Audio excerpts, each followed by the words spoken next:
Everyone, सो आज हम start करने जा रहे हैं आपकी हिस्ट्री का ये सेकंड चैप्टर जिसका नाम है new kings and kingdom. So totally हम इसमें एक्सप्लेनेशन मिल जाएगा आपको। देखते हैं। Many new dynasties emerge after the 7th century. बहुत सारे राजवंशों का उदय हुआ 7वीं शताब्दी के बाद। Okay, The map one shows the major ruling dynasties in the different part of the subcontinent between the 7th and 12th century। ये जो आपका मैप वन है, मैप वन में जो आपके सब कॉन्टिनेंट के डिफरेंट पार्ट्स हैं, मैप वन में जो सब कॉन्टिनेंट के डिफरेंट पार्ट्स हैं उसमें क्या किया गया है, 7वीं से 12वीं जो आपकी सेंचुरी के बीच के जो प्रमुख राजवंश हैं उनको दिखाया गया है। ठीक है, आपका मैप वन यही है। यहाँ पे देखिए बहुत से राजवंश आपको दिखाए गए हैं, जैसे कि गुर्जर प्रतिहार आपको एमपी में दिख रहे हैं, कन्नौज ये सब इंद्रप्रस्थ में दिख रहा है आपको, जहाँ पे चाहमांस मतलब कि आपके चौहान्स वगैरह ये सब हैं।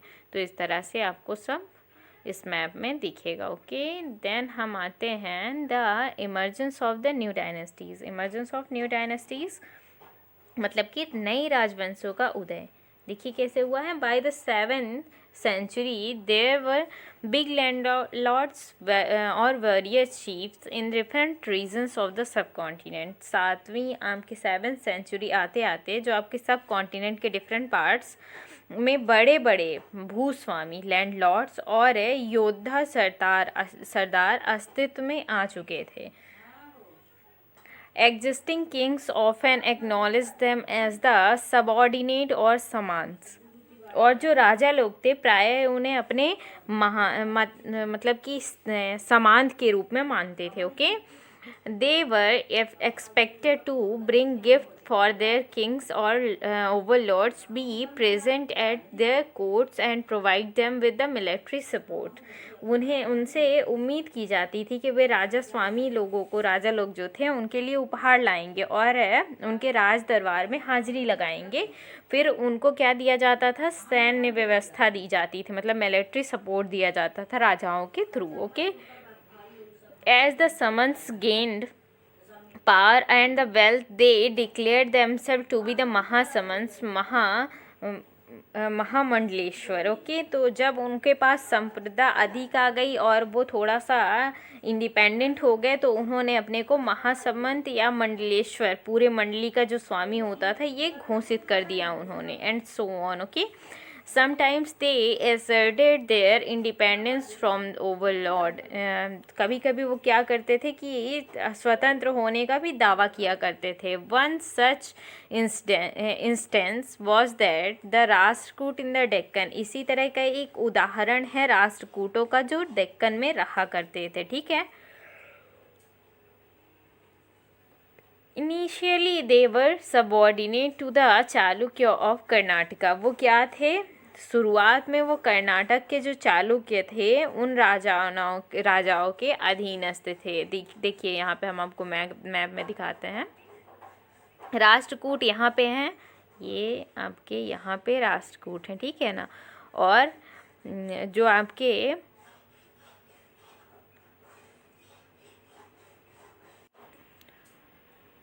और ये चालुक्य के अधीनस्थ थे। देखिए चालुक्य कहाँ पे हैं, यहाँ पे ये चालुक्यास है ना, इस चालुक्य, तो इनके अधीन थे कौन, ये राष्ट्रकूट लोग। लेकिन फिर उसके बाद क्या हुआ हम देखते हैं। In the mid 8th century, 8th century के मध्य में जो दंतिदुर्ग राष्ट्रकूट चीफ, जो दंतिदुर्ग एक राष्ट्रकूट के चीफ थे, स्वामी थे राष्ट्रकूट के, उन्होंने क्या किया, overthrew his Chalukya overlord and perform a ritual called the हिरण्यगर्भ। और उन्होंने मतलब चालुक्यों के उसको अधीनस्थ को इनकार कर दिया और एक यज्ञ करवाया, एक अनुष्ठान करवाया जिसका नाम था Hiranyagarbha. Okay, when this ritual was performed with the help of the Brahmin, जब ये रिचुअल मतलब कि ये जो आपका अनुष्ठान वो संपन्न हो रहा था ब्राह्मणों के थ्रू, तो It was thought to let the rebirth of the sacrificer as the Kshatriya even if they not by birth। और उन्होंने जन्मान से जो क्षत्रिय नहीं थे वो भी क्षत्रिय रूप में दोबारा अस्तित्व में प्राप्त होने लगे, मतलब कि वो अपने आप को क्षत्रिय बताने लगे। ओके, इन अदर केस में, दूसरे केस में देखा जाए तो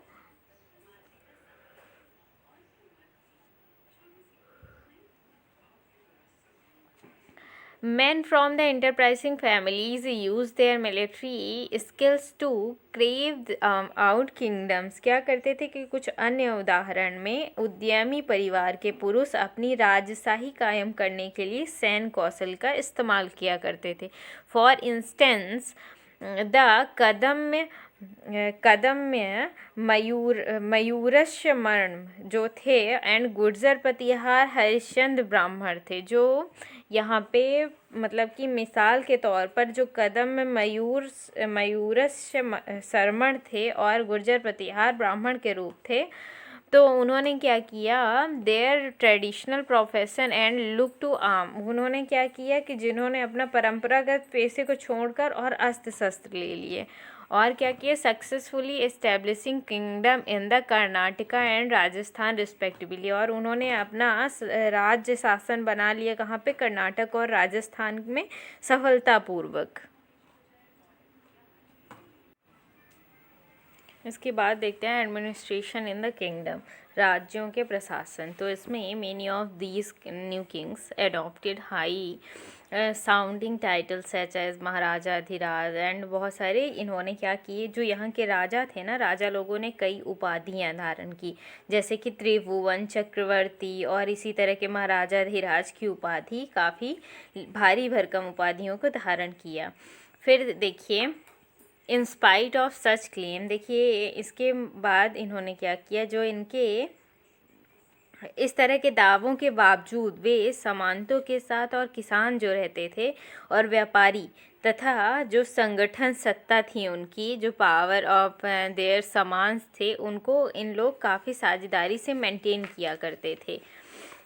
in each of these states है, इन सभी राज्यों के जो उत्पादक मतलब कि जो प्रोडक्शन हुआ करता था किसानों के द्वारा, पशुपालन के द्वारा, इन संगठनों को वो इकट्ठा किए जाते थे और इनको अक्सर उत्पादन के लिए एक हिस्सा देना पड़ता था, मतलब कि जो वो उत्पादन किया करते थे उसका एक हिस्सा ये देते थे जितना भी प्रोडक्शन होता था।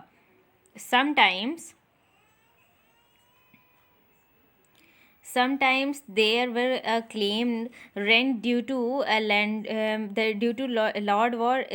lord who asserted their own land to the revenue was also collected from the traders. क्या होता था कि कभी कभी ये राजस्व व्यापारियों से भी लिया जाता था, क्योंकि इन लोग अपने आप को भूस्वामी बताते थे, जो राजा हैं वो भूस्वामी बताते थे और जो वहाँ पे उत्पादन होता था उसका टैक्स लिया करते थे।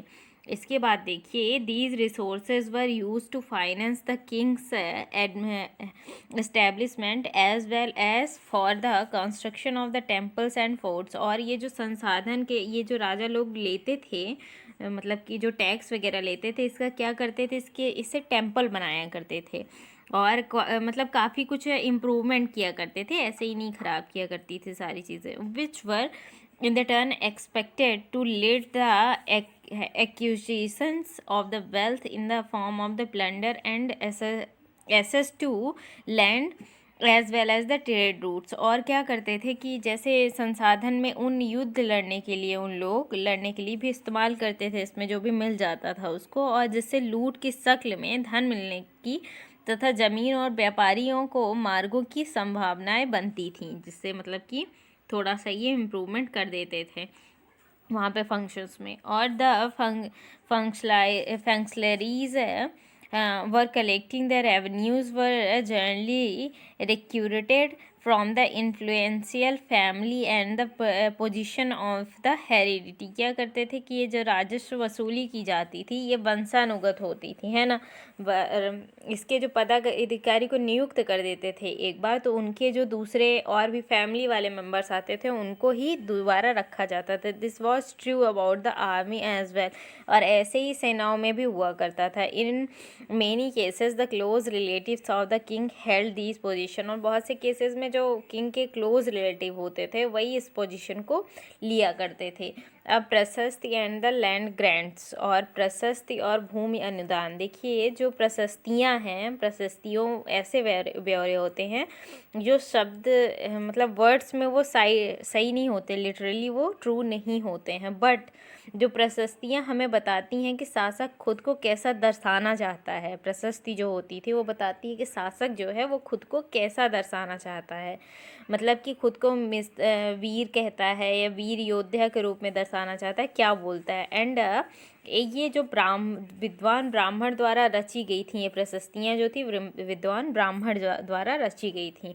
और who occasionally helped in the administration, जो एडमिनिस्ट्रेशन में हमेशा हेल्प किया करते थे। ओके, फिर उसके बाद है द किंग्स ऑफन रिवॉर्ड ब्राह्मण बाय ग्रांट्स ऑफ लैंड। और किंग लोग जो ब्राह्मण को रिवॉर्ड करते थे, मतलब उन्हें जो प्राइज़ देते थे वो क्या देते थे, लैंड दिया करते थे हमेशा। और these were recorded in the plates which copper plates which were given to those who receive the land. और ये सारी चीज़ें रिकॉर्ड की जाती थी ताम्रपत्र में, जो लैंड मिलने वाले को दिया जाता था। वो ताम्रपत्र किसको, इस तरह से ताम्रपत्र में लिखा होता था, और जिसको लैंड दी जाती थी उसको भी ये ताम्रपत्र दे दिया जाता था। ओके,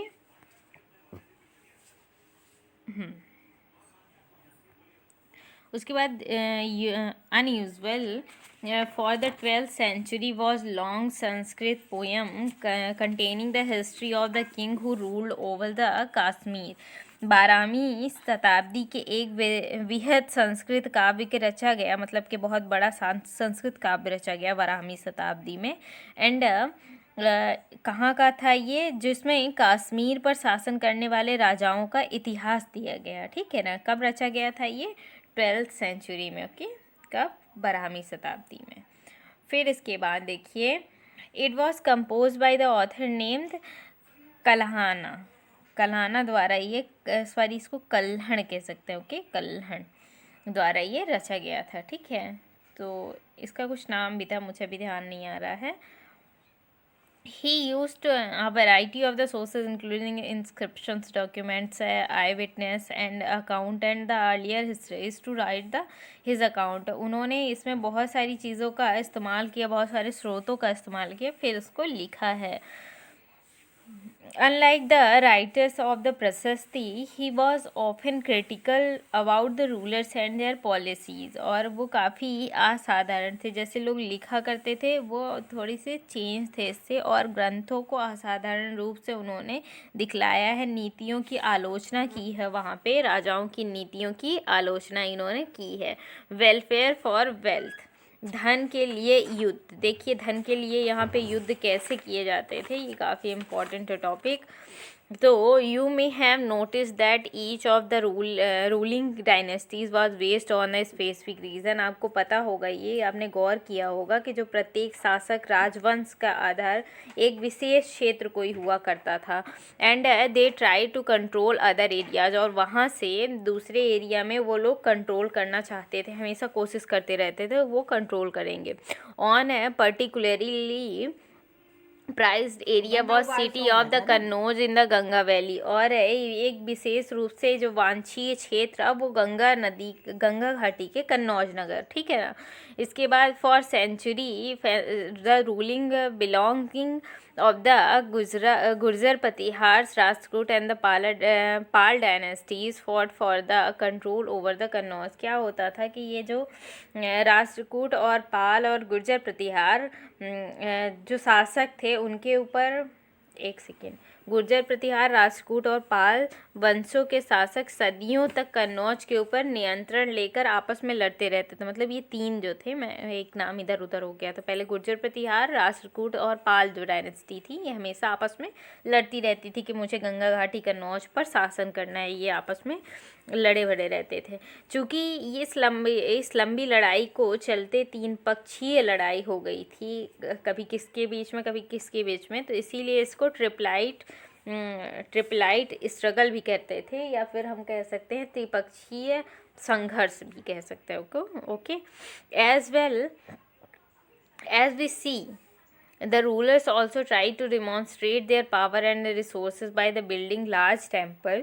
जैसे कि हमने देखा है, शासकों ने बड़े बड़े मंदिरों का निर्माण करवाया, अपनी सत्ता और संसाधन को प्रदर्शन का मतलब प्रयास किया, थोड़ा सा इम्प्रूवमेंट की।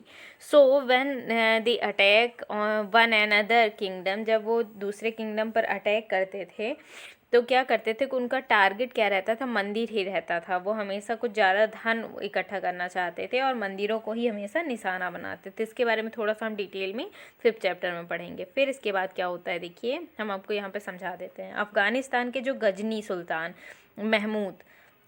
महमूद जो थे, वो ऐसे शासकों में से थे जो सबसे प्रसिद्ध थे। कब प्रसिद्ध थे ये?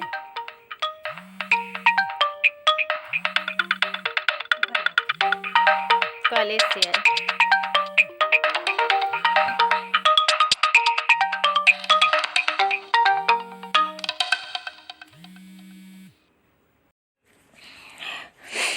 Hello, good morning sir.